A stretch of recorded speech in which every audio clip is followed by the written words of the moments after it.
Hello, and welcome to Tonalist Painting with M. Francis McCarthy. This is your painter in residence, M. Francis McCarthy, and it's called Stream Through the Meadow 5x7, and it has a big brother who's a 12x16 who I've just actually is on the homepage of my site, and also I've placed its big brother on the newly created store on my Squarespace site.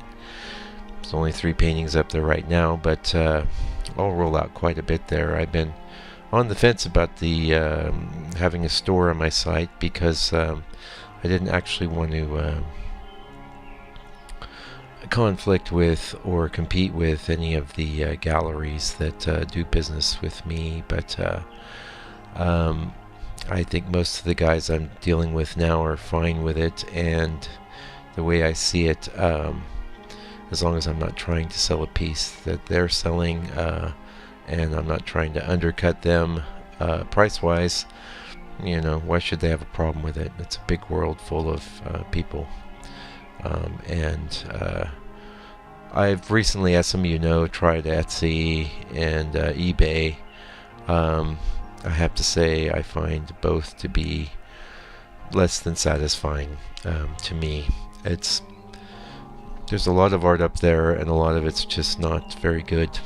And unless you're putting something new up every day, you're just going to fall down into the morass. And it is like a morass. It's like a giant void full of amateur art, and I don't know. I just don't feel good about it. I love and respect my paintings, and I want them to be only in venues that are deserving. Now, Etsy is not so bad, but the paintings I put up over the last 2 or 3 weeks, you can't even find them. You know, going on to page 20 or 25 or what have you. And I guess my issue with Etsy is it's just not my site. So anyway, check out my site. Actually, I should also say I've just recently updated my webpage with you can still, of course, follow the blog through there very easily, and I also freshened up the homepage itself, and you know, it's looking really good and fresh. And one of the really nice things about this new monitor that I got last month is that for the first time I can really accurately see the colors of my work. I've been working with an older monitor. It was just great when I got it, but it would never really tell me the actual how light or dark things were, and it always tended to be erring on the side of my images being too dark. So I'm sure that really hasn't done me any favors out there on the online world, but even knowing it, I would adjust. But anyway, we'll file it under my issues and problems. But how's it been going in the studio? You might be wondering about that. And I have been painting quite a lot lately. I've been doing this last week I finished off the last of the 3x3s, probably the last 3x3s I'm ever going to do. I'm going to jump up to 3.5 by 3.5, and the main reason for that is the rabbit of the frame tends to cover too much at a 3x3, and the 3.5 by 3.5 is still very miniature, but it gives me just a little more elbow room to work. And I kind of got a heads up from my frame guy when I ordered the frames for my 3x3s. He called me back and he says, well, normally when I do these miniatures I do 3.5 by 3.5, and I says, well, I've already got some paintings done, so let's go ahead and proceed, but I'll take that on board. And I am taking it on board, and I actually do have a bunch of little 3.5 by 3.5 pieces of MDF. We call it MDF out here, we call it Masonite in the States, I know, which is a brand name, kind of like Band-Aid or Q-Tip. Anyway, I've got a bunch of those already cut and prepared, so I will be continuing to roll out the miniatures because I enjoy them, and it's kind of where my head's at right now. But I'll be getting in some bigger things too. I'm already kind of getting a hankering after processing some of my more recent videos from the last month, and and my website, you're going, well, geez, a lot of these larger paintings are quite nice, and I actually really enjoy working that size. So maybe I'll get back into that. But I've been I think I've spent the whole month of September pretty much just hovering around. Probably the largest painting I did was a 7x10 or a 6x8. That's okay. The great thing about being a self-employed fine artist is that I can pretty much follow my bliss where it leads me, and it's led me down, the path of quite a lot of texture and small sizes lately. But we'll see. I'm going to be investing, as you know, more and more time into marketing my art to people online. I've had some great relationships with some galleries, and I've got nothing bad to say about any of them.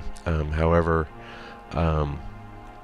for a painter who's fairly prolific like myself, I just need to be the master of my own destiny. And as difficult as that is, and as much as I'd rather spend my time just doing paintings and making videos and things, the writing's on the wall that I've got to deal with these things. And I keep you guys appraised. I know I have non-painters following this blog, and if I'm boring you, I apologize. But this is actually this weekend.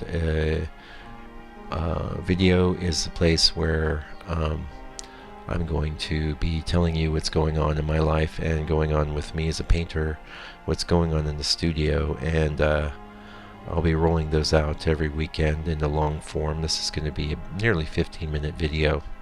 The other big thing I'm sure you guys have noticed, I've been rolling out the Tonalist Minutes series, which is probably going to be a maximum of 5 minutes. Actually, my real goal is to keep it around 4 minutes.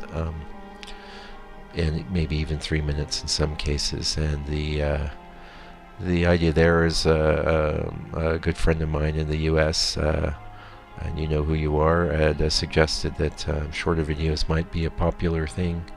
And it's looking like he's got something there. I myself, when I'm on YouTube looking for things to watch while I'm painting, I skip over anything that's not an hour. But I think that makes me different than most people. And I was talking to another friend of mine in the U.S. About this, who's a long-term friend of mine, and she was saying that she likes short videos. It's not committal, and something for everybody is what we're into right now. So there was another fellow who had suggested on my YouTube channel that maybe I roll out a couple of videos every month that are quite a bit longer, that are just focusing on teaching about certain aspects of tonalism. And that is an idea that's very intriguing to me, and I guess I've kind of filed that down in my brain. I'm thinking about some things I could do there, but as you know, I love to talk about and teach about painting in a tonalist way, and some of you have been sending me paintings and stuff, and I absolutely love that, and I'm always happy to help. It's not overwhelming right now. It's not like hundreds of people are clamoring to have me help them, so it may be an issue if that ever happens, but meanwhile I'm always happy to help people out, and I'm always especially happy to help aspiring tonalist painters out. One of the reasons why 2 years ago I started this channel, I'd been doing videotaping, and I thought, well, I don't just want to put these out into the world for nothing, but on the other hand I thought, well, it's really about promoting tonalism. This is the best way to do it, is to share what you're passionate about, and what I'm passionate about, and what I do, and it's been very rewarding. I've had lots of people contact me and send me their work since I started the channel, and hopefully that will continue. I'm a big believer in this mode of painting, and in getting across an emotive response to nature, because the thing that we can bring to the world as artists that the computers and the automatic instant art machines cannot do is our emotions, our subjective response to nature, which is going to be unique for each human being. That is something that's going to be very difficult for a machine to do. A machine can only work formulas. And speaking of machines, I'm sure some of you have heard of Pixima, which is an app I have on my phone. It's absolutely incredible. I load in any photo and it gives me 30 different options of how to turn it into art. If you go to my Facebook page, you'll see my picture there has actually been, I took the photo, but the artwork was created by Pixma, and Pixma does a really good job. I have to say, I'm sort of glad at this point that I decided to bail on graphic arts and illustration, since it seems that the computers are getting really, really good at it. And will they get good at fine art? I don't know. It doesn't really matter, I guess, at the end of the day, because if you're communicating and expressing what you do as an artist and who you are as a human being, that's intrinsically valuable. It's always going to be valuable. It doesn't really matter what else is going on. And it doesn't really matter what computers are doing, even if, say, you are an illustrator. I would certainly recommend that you work on having a very individual style that isn't one of these sort of push-button Andy Warhol type of styles, because you're going to have a hard time competing with something that creates art with the click of a button.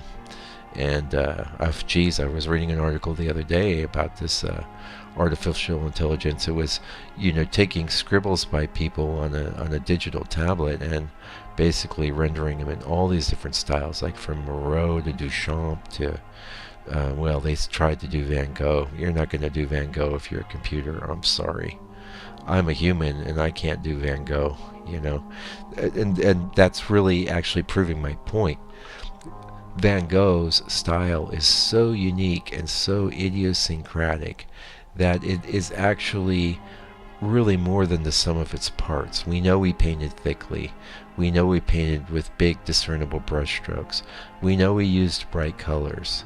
We know he had a polished yet almost primitive way of drawing. We know all these things, and yet they all add up to something greater than any of those things. And this is what I feel is going on with tonalism as well.